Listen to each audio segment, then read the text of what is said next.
So, in my last few videos, when I have pointed to the absolute corruption of this Labour Party government, I seem to always have comments from people who are clearly on the left side of the spectrum, who always say something to the effect of, and I'm paraphrasing of course, yeah, well, what about the Tories who did whatever list, insert here what they don't like? Oh, well, allow me to retort. Now don't worry, I acknowledge it may be difficult for these people who comment such things due to their low levels of intelligence to understand why Labour is so awful. Let's face it, if you vote for Labour, you are either complicit in their evil deeds or drag your knuckles on the ground so much when you walk you would think we're in 10,000 BC. So I wanted to take this opportunity to say, let me be clear for the maybe 1000th time, yes, I hate the Tories too. It's just I hate Labour more, it's that simple. And if you support them, either of them for that matter, this is certainly not the video or the channel for you. I realise free speech is a foreign concept to the modern day leftist or the modern day Blairist, but I will continue to speak my mind regardless. Anyway, with that out the way, let's begin. I was the Director of Public Prosecutions. I am Billy Kimber. That prosecuted MPs for breach of the expenses rule. So I know how to take tough decisions. And if I get into power, I want to clean this up. I don't think it's acceptable to simply say, well, it goes on, it's priced in, it's all right. MPs have accepted donations and gifts for years. All MPs do it. It isn't all right. It needs to be cleaned up because millions of people out there do not want one rule for those in government and another rule for everybody else. That is not acceptable. Okay. But then you said... Now I'm Prime Minister, the security advice is that I can't go into the stands. Are you sure? And I would make it clear that if I were Prime Minister, I'd clean that up. Why are you gay? Keir Starmer already starting to destroy Britain with his socialist control, blast Tom Tugendhat. Lord Ali let Team Starmer use another luxury property. Rosie Duffield, sleaze, nepotism and greed, why I'm quitting Labour.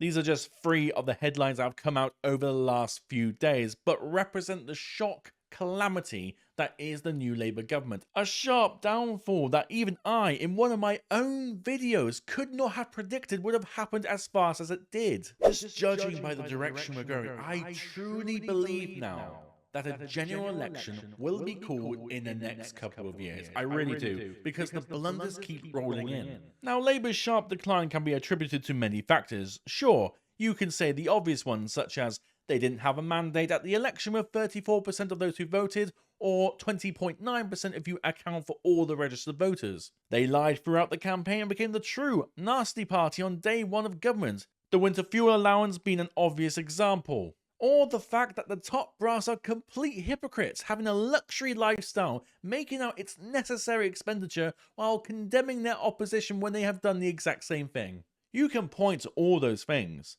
Well, they are pretty good examples, aren't they? I have to say. But truth be told, there's a simpler reason. A reason that is plainly obvious and was actually highlighted on GB News when discussing Rosie Duffield's resignation. Rosie Duffield has been a huge supporter of women in that regard and has been totally taken out to by her own party, it seems, at times. So, you know, and the fact that she didn't mention that in their letter because there's so much else to go on, such as taking away the winter fuel allowance, the 2-child benefit cap, which she opposes, and just the way in which other colleagues were treated, the way in which Sir Keir Starmer doesn't appear to have engaged with parliamentary colleagues, as she said. Lots of things in there that has just clearly made her decide that actually she's better off working as an independent MP to serve her constituents. Aside from the fact that two-tier Keir, three-gear Keir, whatever his nickname is these days, doesn't seem to know what a woman is. Is it transphobic to say only women have a cervix? Well, it is something that shouldn't be said. It is not right.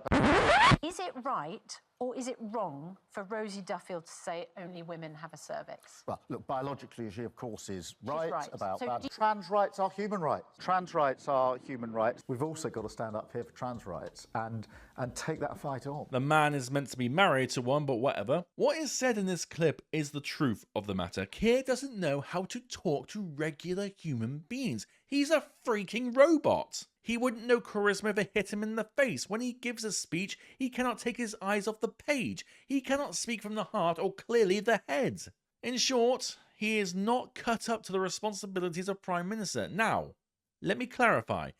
I say this not as a Labour bashing thing, but rather as a literal fact. Now, you know I hate the Labour Party. I make no qualms about that. I don't shy away from my thoughts on that subject. But even I know there are those within that party who are capable of taking the role and the responsibility of Prime Minister quite effectively. He is not. But this looks terrible for Labour. They've already isolated our pensioners and anyone who cares about pensioners. Yes, of yeah. course. And now with Rosa Duffield, it looks like they're going to be isolating women as well. So who are Labour representing? Well, Donors, rich people. Labour are now the very thing they banged on about in opposition. They are the nasty party, the party of big donors. They are now at the end result of Blair's dream of combining a socialist mindset when it comes to nationalisation of commodities and industries, but also trying to have their cake and eat it too when it comes to economics by using the methodology of what they think is Thatcher, but in fact is actually John Major. Or to put it more simply, it's a disaster. So one of the key bits of me that I was fascinated by the letter was that the lack of politics and the lack of political acumen that Starmer has. And that example on its own, I don't actually believe Sir Keir Starmer left Rosie Duffield out of that visit to Kent because he didn't like her. I just don't think he was aware that, oh, you know what, I'm going to Kent, maybe I should invite my colleagues along. I just don't think he's got any sense of political acumen, as you said, JP, because at the same time as taking away Winterfield allowance from the poorest in our society, he's been claiming, glasses.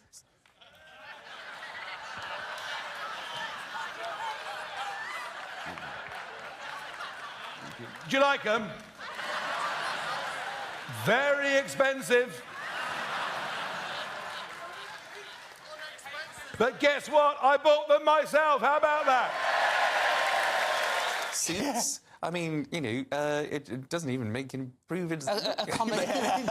But, it would. I mean, I wouldn't blame him if he was sort of doing a good job. If he was doing a good job, everyone would be saying, "Go on, Prime Minister, go to the football, go on, treat yourself." But the fact that he's been taking, and not just him, half the cabinet, all of these gifts and freebies at the same time, and not being able to answer the question or apologise to say, "I know that was bad optics. I'm sorry about that." There's no politics at all. It's essentially one big holiday to them. Look at Angela Rayner. She went to Ibiza after being elected, just after being elected. I mean, the lack of awareness is unreal. A holiday is not what you do when you first get elected to government. I didn't realise someone had to tell you this in a book on how to not fuck up on day one in government. But we all saw that gut-wrenching interview with Susanna Reid, who tried to give him every opportunity to apologise for the winter fuel issue, but he absolutely refused to do so. She was an NHS nurse for 25 years. She's on the full state pension, which puts her just a few pounds over the threshold for pension credit. Yeah. She's about to lose her winter fuel allowance. She has arthritis. She estimates her fuel bills are about to go up by £40 a month this winter, and she is dreading it because she does not feel she's going to be able to put the heating on. She voted for you, but she feels let down.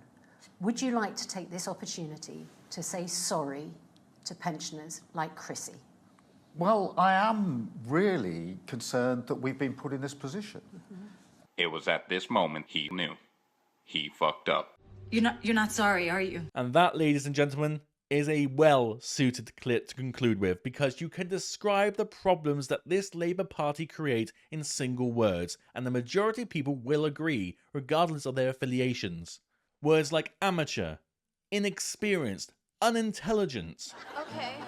Okay, so you're not a fan? People who have never experienced war should not be foreign secretary. People who have a 2-1 and not the top tier of their field should not be Chancellor of the Exchequer. And people who don't know how to interact with the public or other human beings should not be in the highest office in the land. Say what you want about Tony Blair, I can say a lot.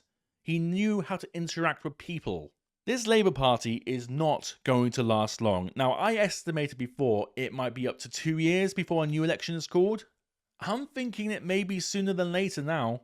But anyway, thank you all for watching, do take care, and as always, God bless.